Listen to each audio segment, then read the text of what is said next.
సంవత్సరాలు దాదాపు 20 సంవత్సరాలుగా ఈ కంకిపాడి నుంచి గుడివాడ వెళ్ళే రోడ్లు అంటే అసలు చాలా అధ్వానంగా గత 5 ఏళ్లలో ఆయన మంత్రిగా కూడా చేశారు గుడివాడ కొడాల నాని గారు. కనీసం ఈ రోడ్ల మీద నుంచి ఆయన వెళ్తే ఆ ఇబ్బందులు తెలిసాయి. ఇప్పుడు ప్రభుత్వం వచ్చిన తర్వాత, కూటమి ప్రభుత్వం వచ్చిన తర్వాత రోడ్లు మళ్ళీ మరమ్మతులు జరగడం కానీ, కొన్ని ప్యాచ్ వర్కులు జరగడం కానీ ఎలా ఉందంటారు సార్? ఏమైనా తేడా గమనిస్తున్నారా? చాలా తేడా ఉంది. అంతకుముందు ఈ రోడ్లోకి రావాలంటే నరకం. పిల్లల్ని వేసుకొని ఊర్లు వెళ్ళాలన్నా గుడివాడ కానీ, వెంట్రపాడు కానీ, నందమూరి కానీ వెళ్ళాలంటే నరకం. నందమూరి నుంచి ఇటు ఇడుపుల దగ్గరికి దాకా వెళ్ళడానికి కూడా కాటూరు వెళ్ళి కాటూరు నుంచి బైపాస్ టోల్గేట్ కట్టుకొని వెళ్తాకే ఇష్టపడ్డారే కానీ జనం ఇటు రావడానికి ఇష్టపడలే.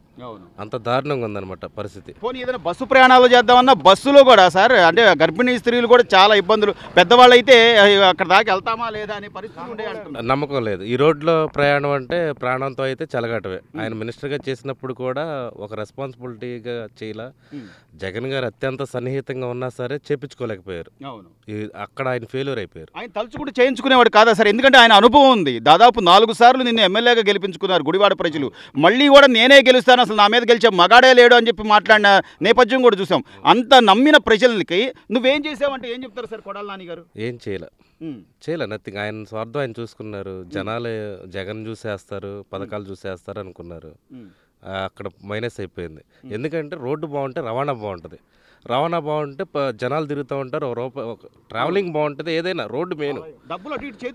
ఇప్పుడు ఏదో చంద్రబాబు నాయుడు గారి మీద బురద అది ఇది చల్లుతున్నారు కానీ ఆయన పథకాల పేరు అనేది, ఆయన రోడ్లు వేసి ముందు రవాణా జరిగిద్ది, వర్క్ ఉంటుంది, నలుగురు లేబర్ బతుకుతారు, అన్నిటికీ బాగుంటుంది రోడ్డు. రవాణా రంగానికి ప్రధానం రవాణా రంగం. ఈ రవాణా అటు ఇటు మారుతూ ఉంటే కనీసం పరిశ్రమలు కొత్త ఏమైనా వస్తాయి. ఒక్క వ్యాపారానికి కాదండి, రవాణా బాగుంటే దేశం బాగుంటుంది. రోడ్లు అనేవి బాగుంటే దేశంలో ప్రతి ఒక్కరు బాగుంటారు, జనాలు బాగుంటారు, రవాణా బాగుంటుంది, కంపెనీలు వస్తాయి, లేబర్కి వర్క్ ఉంటుంది, అన్నిటికీ బాగుంటుంది. ఇక ఈ ప్లేస్లోనే ఒక కుర్రోడు చచ్చిపోయాడు ఈ ఊర్లో.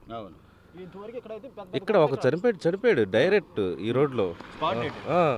మా ఊరు కుర్రోడు కాడ ఒక కుర్రోడు ఇట్టాగే గుంటలో పడి, మంచి కుర్రోడు ఆకాష్ అని, హెల్మెట్ లేదు లేకపోవడం వల్ల గాయం ఎక్కడ అవ్వగల తలకు తగిలింది. కోమలోకి వెళ్ళాడు, చనిపోయాడు కుర్రోడు. ఇద్దరు పిల్లలు సార్.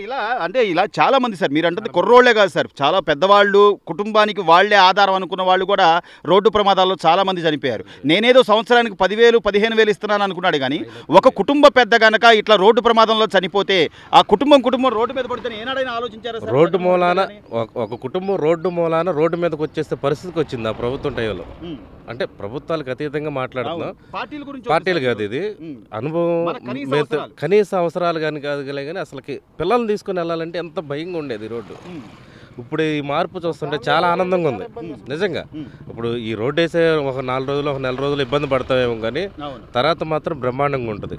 ఈ మార్పు మాత్రం ఈ ప్రభుత్వానికి మాత్రం మంచి, నేనైతే చాలా హ్యాపీగా ఫీల్ అవుతున్నా సార్. ఈరోజు కూటమి ప్రభుత్వం చెప్తుంది ఒకటే, మనమేమి కక్ష రాజకీయాలు లేకపోతే ఒకళ్ళు విమర్శించడాలో లేదా వాళ్ళ మీద వాడు నన్ను ఎలా అన్నాడు కదా అని మళ్ళీ ఏదో చేయడమో ఇవన్నీ వద్దు. ప్రజలు మనల్ని నమ్మి ఓట్లేశారు, ప్రజలు అభివృద్ధి గురించి కోరుకుంటున్నారు, లేకపోతే వాళ్ళకున్న ఇబ్బందుల్ని తొలగించాలని చెప్పి ఇంత మంచి మెజారిటీ ఇచ్చారు. కాబట్టి మనం ప్రజలకు ఏం కావాలి, ప్రజా సమస్యలు ఏమున్నాయి, వీటి మీద దృష్టి పెట్టండి పదే సీఎం గారు చెప్తున్నారు. అలాగే పవన్ కళ్యాణ్ గారు కూడా, ఆయన డిప్యూటీ సీఎంగా ఉండి ఆయనే వచ్చి పరిశీలిస్తున్నాడు రోడ్లు కూడా.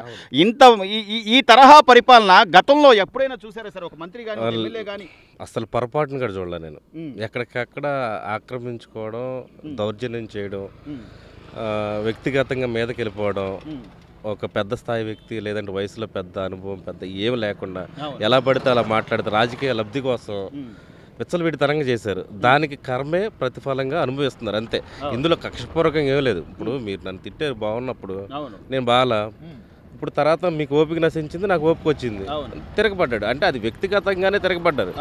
నీకు తిరగబడింది కూడా ప్రభుత్వ అధికారులు, రాజకీయ నాయకులు తిరగబడలా, ప్రజలే తిరగబడి ఇళ్ల మీదకి వెళ్ళి చేశారే కానీ వాళ్ళు సైలెంట్ గా వాళ్ళ పని వాళ్ళు చేశారు. అంతే.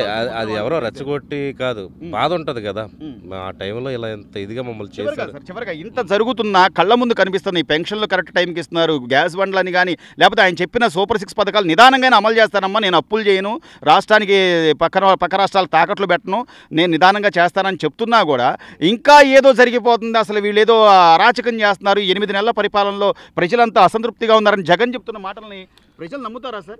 నమ్మరు, పొరపాటును కూడా నమ్మరు. ఎందుకంటే ఒక ఇంటి యజమాని బాధ్యత ఎలా ఉంటుందంటే భర్తది కానీ తండ్రిది కానీ ఎవరైనా 100 రూపాయలు జేబులో ఉన్నాయి, పనికెళ్ళి వస్తే 100 రూపాయలు వచ్చినాయి, వచ్చిన దానికి పప్పుకి ఎంత అయింది, నూనెకి ఎంత అయింది అని అది లెక్కలేసుకొని సేవింగ్ చేసుకుంటాడే కానీ అప్పులు తీసుకొచ్చి బిర్యానీ వండి పెడదామని ఆలోచించడం. ఇప్పుడు అప్పు తీసుకొచ్చి బిర్యానీ వండి పెడతా ఎన్ని రోజులు వండి పెడతా? అప్పు తర్వాత పుట్టదు. ఏంటి నీ పరిస్థితి? ఇంటి మీదకి అందరూ వస్తారు, ఏదో ఒకటి చేసుకోవాలి, లేదంటే పిల్లల్ని ఏదో ఒకటి చేస్తారు కడుపు రగిలి. అలాంటి పరిస్థితి కాకుండా అభివృద్ధిగా వెళ్తే కంపెనీ వస్తే, రోడ్డు వస్తే, ఇవన్నీ వస్తే ఒకదాని నిదానమైద్ది. 10,000 సంవత్సరానికి ఏం సరిపోతాయి సామాన్యుడికి? అంటే కరెంటు బిల్లులు పెంచి, బస్ ఛార్జీలు పెంచి, నిత్యావసరాలు 10,000 15,000తో సంవత్సరం గడిపే రోజులా ఇవి కాదు. నిత్యావసరాలు ఎంత ఇదిగా పెరిగిపోయినాయి. ఇప్పుడు పెద్ద ఆయన ఇవ్వనంటున్నారు, అంటే లేట్ అవ్వచ్చేమో, లేట్ అయిద్ది అంటున్నారు, ఇవ్వనట్లేదు, లేట్ అవ్వచ్చు. ఆయన చూసుకోవాలి కదా. ఇప్పుడు ఫండింగ్ వచ్చినట్టు పెట్టేస్తే నీకు ఒక కంపెనీ పెట్టాలంటే భూమి ఇవ్వాలి, వాళ్ళకి సోర్స్ ఇవ్వాలి, ఇవన్నీ జరగాలంటే నీకు వచ్చిన 50,000 కోట్లు, 2,000 కోట్లు, 1,00,000 కోట్లు పెట్టేస్తే ఏమవుతుంది? అయ్యా నీళ్ళలో కలిసిపోయినట్టే. ఒక్కసారి ఖర్చు పెట్టిన తర్వాత తిరిగి రావు. అదే ఒక కంపెనీగా తీసుకొచ్చి పెట్టి ఆ రోడ్లు అవన్నీ వాతావరణం అంతా బాగుందనుకో, కంపెనీలు రావడానికి ఉంటుంది. మీకు ఎమ్మటే రాజధాని ఎమ్మటే అయిపోవాలంటే అయిపోదు కదా. జనాలు కూడా చెడగొట్టుకున్నారు స్టార్టింగ్లోనే. ఒక 10 ఏళ్ళు చూసిన తర్వాత ఆలోచన చేస్తే బాగుండేది. క్షణికావేశం ఒక్క ఛాన్స్ అని క్షణికావేశంగా జనాలు వాళ్ళ నోట్లో వాళ్ళే మట్టి కొట్టుకున్నారు. ఎందుకంటే ప్రతిదీ ఎమోషనల్గా కాదు, జనరల్గా థింక్ చేసి ఏం బాగుంటుంది, నెక్స్ట్ ఫ్యూచర్కి ఏం బాగుంటుంది అని ఆలోచించి ఎవరైనా ఓటేస్తే చాలా మంచిది. చివరిగా సార్, ఈ స్థానిక వాసిగా ఈ రోడ్లు మళ్ళీ కనీసం అమ్మయ్య రోడ్లైనా పడుతున్నాయిరా బాబు అనుకునే సంతోషం అయితే ఉందంటారా? చాలా హ్యాపీగా ఉంది. ఎందుకంటే నాకు 3 పిల్లలు, వాళ్ళ 3 పిల్లలు ఇదే బండి మీద తీసుకెళ్తా. ఆ గుంటల్లో వెళ్తుంటే నరకం అనిపించే, ఎక్కడ పడతామని మా భార్య కాడ బాధపడేది. జాగ్రత్తగా నిదానికి పని చెప్తుంది. చీకట్లో వెళ్ళిన పగల అంటే ఎనీ టైం వెళ్ళాల్సి వచ్చే పరిస్థితులు ఉండేది కదా. ఆ పరిస్థితులు వెళ్తుంటే నరకం అనిపించాం. కానీ అంత ఉండి అన్ని డబ్బులుండి అనవసరంగా జనాలకి పంచి, అంటే అందరికి పంచలా, కొంతమందికి 10,000 అనేది సాలం, ఆడవాళ్ళకి 15,000 సాలం. తాత్కాలిక ఆనందంగా కానీ నిత్యంగా ఒక బిర్యానీ 300 పెట్టి తెచ్చుకొని తింటే ఆ పూటకి అయిపోయింది. అదే 300 బిర్యానీ డబ్బులు 3 కిలోలు కొంటుంటే ఎన్ని రోజులు వస్తుంది? ఈ ఆలోచన చేయకపోవడం మూలానే వాళ్ళ ఫెయిల్యూర్ అనేది ఇక్కడ కనపడుతుంది. వెనిగల్ రాము గారికి, మన గుడివాల ఎమ్మెల్యే గారికి, బోడే ప్రసాద్ గారు పెనమలూరు, పామారు వర్ల కుమార్ రాజా గారు, ఎంపీ గారు మన వల్లభనేని బాలశౌరి గారు, వీళ్ళ నలుగురు కృషి వల్ల ఈ రోడ్డు. ఎందుకంటే ఈ రోడ్డు గుడివాడ రోడ్డు పునాదిపాడు చెరువు కాడ నుంచి స్టార్ట్ అయ్యి గుడివాడ ఎండ్ అవ్వాలంటే 3 నియోజకవర్గాలు, ఒక ఎమ్మెల్యే, ఒక ఎంపీ, వీళ్ళు కలిస్తేనే జరిగిద్ది. వీళ్ళ నలుగురు చాలా మంచి మనసుతో జనాలను ఆలోచించి చేయడం నాకు చాలా హ్యాపీగా ఉంది. ఇంకోటి ఏంటంటే టోల్ గేటు కట్టుకొని వెళ్ళలేని వాళ్ళు చాలామంది ఉంటారు. ఇక్కడిక్కడ టోల్ గేట్ కట్టుకొని వెళ్ళేవాళ్ళు, వాళ్ళకి అవసరాలు ఉంటాయి కదా. కారు ఉన్నంత మాత్రాన పెద్దవాళ్ళు అయిపోరు, ఏదో చిన్నగా కొనుక్కొని వెళ్ళేవాళ్ళు. వాళ్ళు బళ్ళు అయితే నాశనం అయిపోయినాయి.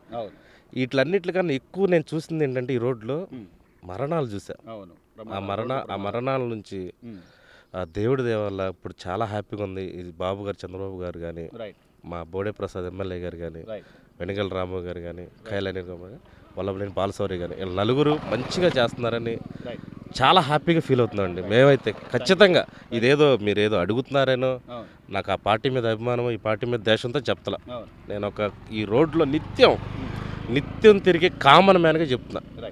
ఇది జెన్యునా లేదంటే మీరేదో అమౌంట్ ఇచ్చి నాతో చెప్పించింది, నేను చెప్దాం, నేను ఆగా, ఈయన అడుగుతుంటే నేను ఆగా, అంతేగాని మీరు ఆపల. షేర్ చేసుకోవాలి. ఎందుకంటే మంచి జరిగేటప్పుడు చెప్పాలి, చెడు జరిగినా చెప్పాలి, కానీ ఇక్కడ చాలా మంచి జరుగుతుంది. వాళ్ళు తప్పుగా చేయలేకపోయారు, అది వదిలేసండి. నరకం అనిపించేసామండి. మాకు ఈ రోడ్లు వేయడం మూలాన మాత్రం అయితే చాలా ఆనందపడుతున్నాం.